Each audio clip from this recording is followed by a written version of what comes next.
کبھی بھی اہل عرب کے بارے میں سنا ہے کہ وہ ان کاسٹ میں ڈیوائیڈڈ تھے؟ وہاں کوئی سید تھا، کوئی پٹھان تھا تو کوئی قریشی تھا، کبھی سنا ہے؟ نہیں سنا ہوگا نا. یہ ہندوستانی کلچر کی دین ہے، بلکہ انڈین کانسپیریسی کی دین ہے. آرینس کی ایک جانی سمجھی چال کے تحت مسلمانوں کو کاسٹ میں ڈیوائیڈ کیا گیا.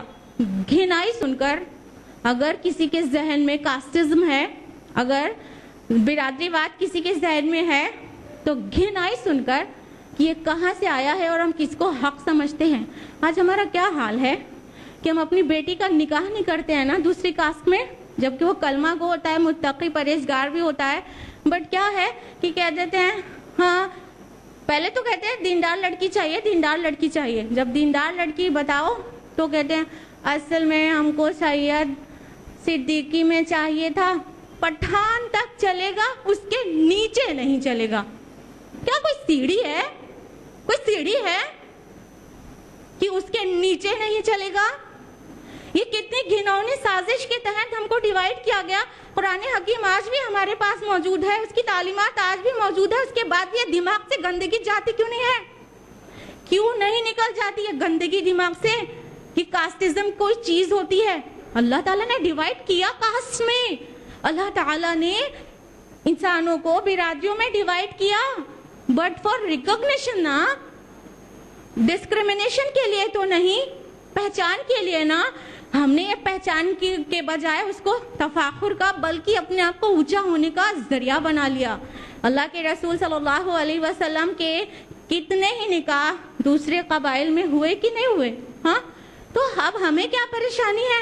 ہم دوستی تو کر لیتے ہیں لیکن رشتہ داری نہیں جوڑتے. اس کا مطلب یہ گندگی جو ہے برادری واد کی وہ آج بھی ہمارے ذہنوں میں ہے.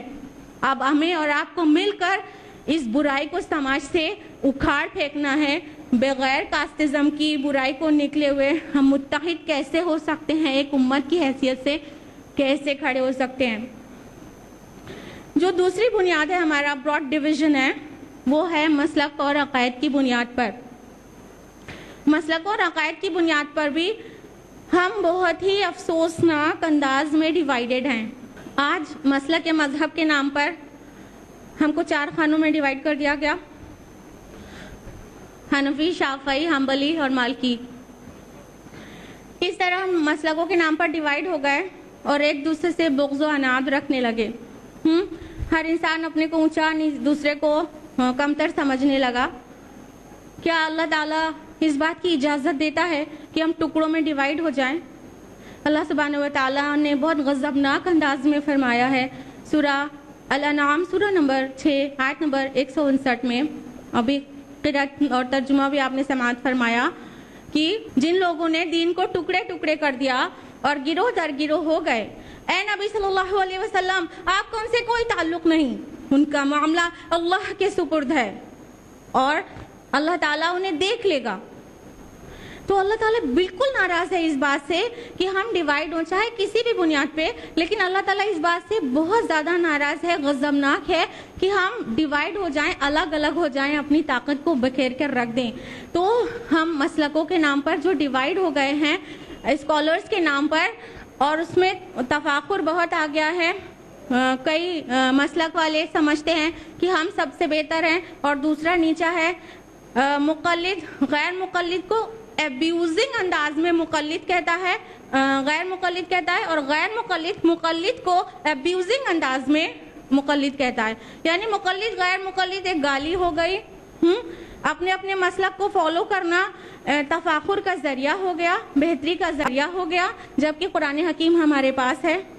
یہ بیماری تو سابقہ امتوں میں تھی جو کہ منشنڈ ہے قرآن مجید میں سورہ بقرہ سورہ نمبر 2 آیت نمبر 113 میں.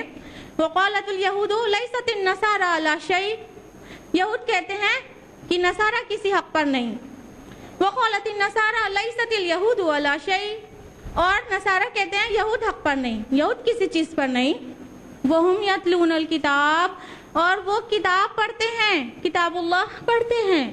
آج ہمارا بھی تو یہی حال ہے نا، ہم اللہ کی کتاب، ان سے بھی بہتر کتاب یہود و نصارہ کو ملی تھی، اس سے بہتر کتاب قرآن حکیم پڑھتے ہیں، اور اس کے باوجود بھی ایک دوسرے پر کفر کے فتوے ٹھوکتے رہتے ہیں کہ ان کے مسلک کی کوئی حقیقت نہیں، ان کی پریکٹس کی کوئی حقیقت نہیں، یہ حق پر نہیں، ہم حق پر ہیں. ہم بھی تو یہی سب کرتے رہتے ہیں. مسلکی انتشار کا حال یہ ہے کہ مسجدوں پہ ٹیگ لگ گیا ہے، یہ حنفی کی مسجد ہے، یہ شافعی کی مسجد ہے. یہاں تک کہ انگلینڈ کی ایک مسجد میں تالا اس لیے لگ گیا کہ 2 مسلکوں کے درمیان انتشار ہو گیا تھا.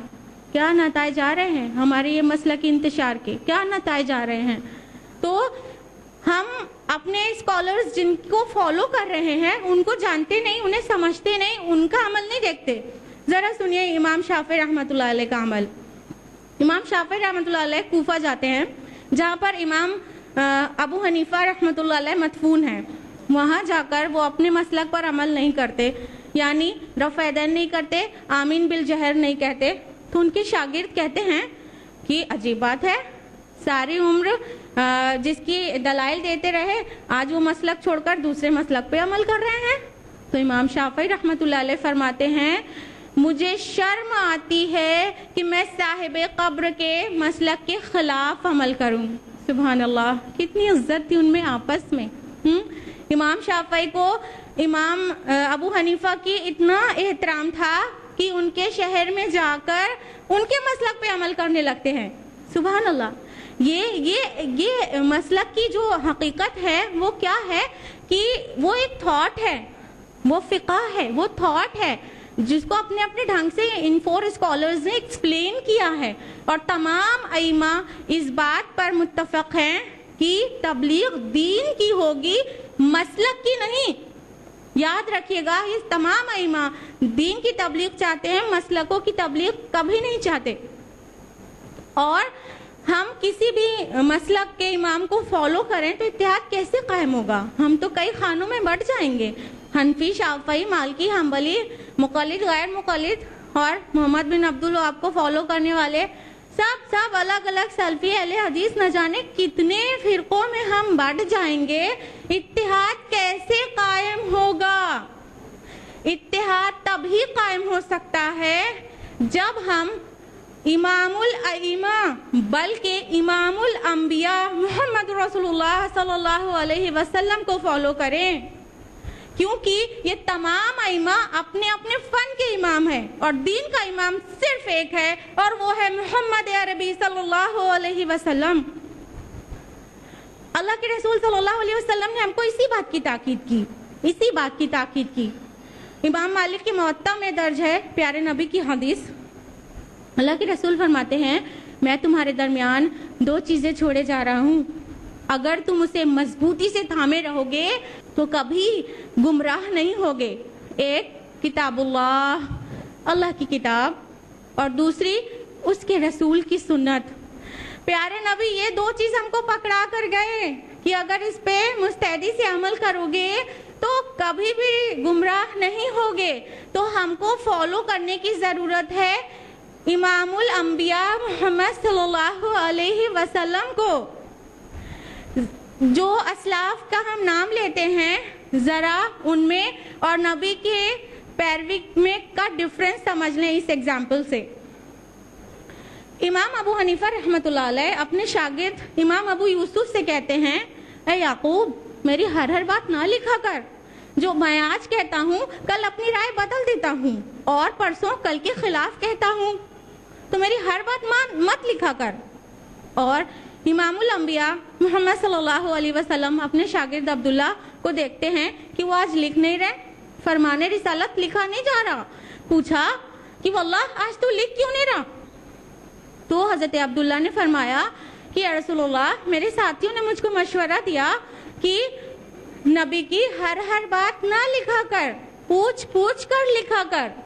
نبی صلی اللہ علیہ وسلم کبھی غصے میں ہوتے ہیں، کبھی پیار میں، کبھی گھر، کبھی باہر.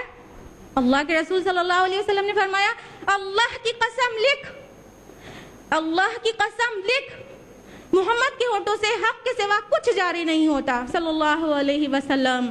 یعنی کسی کی عقل، یعنی کسی کا قول حرف آخر نہیں ہوتا سوائے نبی صلی اللہ علیہ وسلم کے. تو ہمارا امام پیارے نبی ہونا چاہیے. تو ان کی سوچ، ان کا کلام ہی حرف آخر ہے، کسی غیر نبی کا کلام یا سوچ حرف آخر نہیں ہو سکتا۔ اور ان 4 اسکالرز کی یہ بات کو فالو کرنا نہ بھولیں۔ کون سی بات؟ امام مالک رحمۃ اللہ علیہ کہتے ہیں کہ میں ایک انسان ہوں اور مجھ سے غلطی ہو سکتی ہے، تو جب بھی میری کوئی بات قرآن اور سنت سے ٹکرائے اسے ٹھوکر مار دینا اور کتاب اللہ اور سنت رسول اللہ کو فالو کرنا۔